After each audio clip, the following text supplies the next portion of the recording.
I think I was an idiot until I was about 23. Okay, so forget 16, 23. Because 23 is not too late still.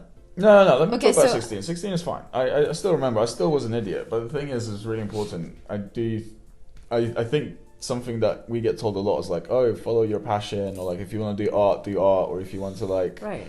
I think it's bullshit advice. It's super bullshit. I think it's the if worst anything, advice it that you kills can the give. passion. Yeah, and also like the whole idea of like, oh, you have to be happy with who you are. I don't believe in like how could you be happy with who you are at 16?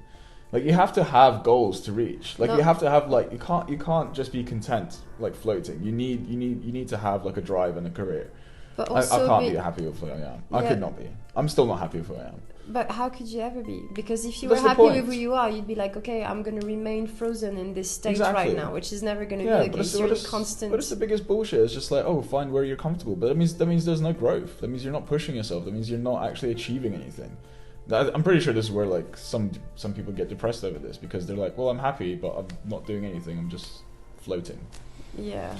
So there's advices that I did get at young ages which I thought were important, and that was follow, like, one was like you're gonna need money in the future, so look at careers which generate good amounts of money, see where like the trends are going, and even if you don't like it, you can find out your passion later on, but make sure you have like a solid fallback to go into, so like a solid fallback education almost.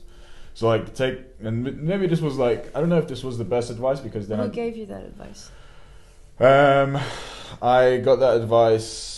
I was working part-time for Scion at the time, so I got to hear what some of their like coaches were saying, and I overheard some of them, so I got like a little bit of coaching at quite a young age, but it was valid, and I think it was like reinforced by my parents later on as well in terms of like going into the sciences. I had no problems going into the sciences anyways, but I think the important thing is that I think that kind of advice was valuable, is to remember that you need to strive for things, because that's what brings most people happiness. Like when you really achieve something is when you have like the best feeling of like euphoria.